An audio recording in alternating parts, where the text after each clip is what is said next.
پرون چا میسج را کړل ول مولوی صاحب دا چې د شیګان یو انجلۍ ده و زه واده ورسره کول غواړم ستاسو پوښتنه کوم ما ورته وویلې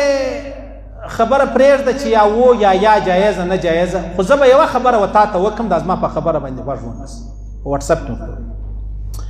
ما خبره دا ده چې ته راولاړ سې د شیګانو نجلۍ وغواړې هغه پرېږده چې جایزه ده که نه ده هغه پرېږده هغه مشو ته چې د شیګانو نجلۍ وغواړې ټیک صحیح سو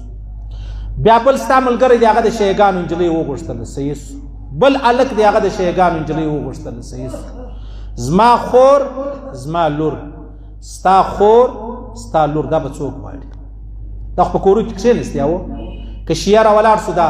خو دا مکه د یو چا خور و لور یې بوتل یقې ته وژنې هو ته یې وژنې ګوره تا د خپلې خور د خپلې لور د خپلې ورېرې د خپلې خورجې سره دومره لویه بې وفایي و ناجایزه دې وکړل ته د بل نجونې غواړې نو دا ستا نجونې بیا څوک وغواړې نو په کار خو دا ده چې ته د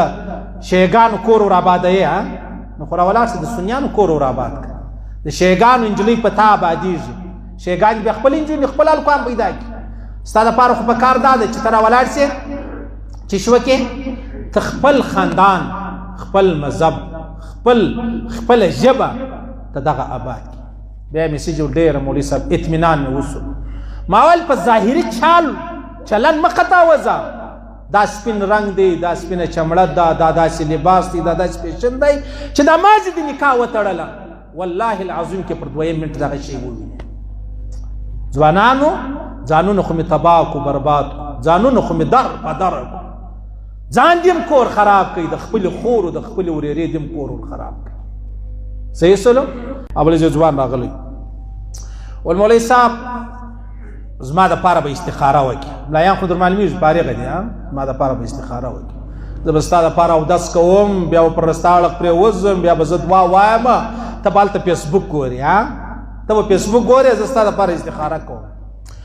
ویلې ولې یو فلاني قوم ښځه ده یو د فلاني قوم ښځه ده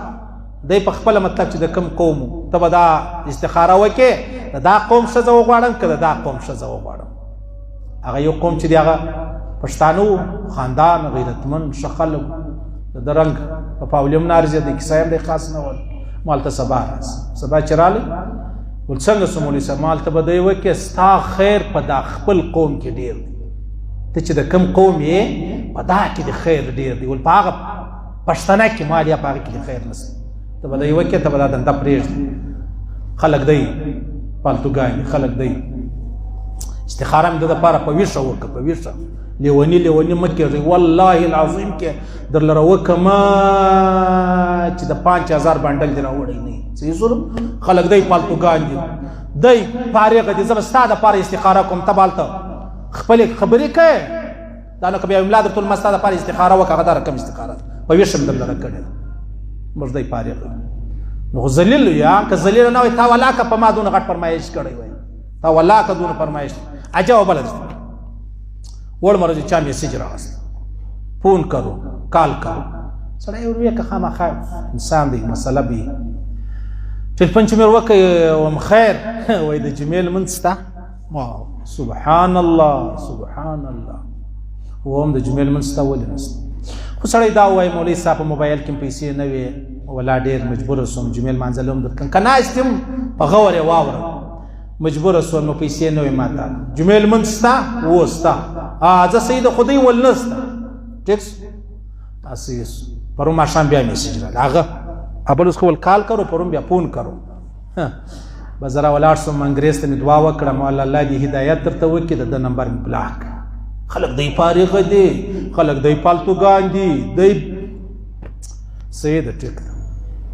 کله کله وایو دا مولوي صاحب زموږ په کیسه کې لا نه دی زموږ په کیسه کې لا نه دی زه به ستا په کیسه کې کېږم ته به ما ته میسج راکوې اوس ما دا خیال دی چې خدا مکه پلار یې پر زه کندن دی مور یې پر زه کندن ده پر یو ډېر لوی مشکل کې دی نور ویې که پروا نه لري جمیل منځ ستا هو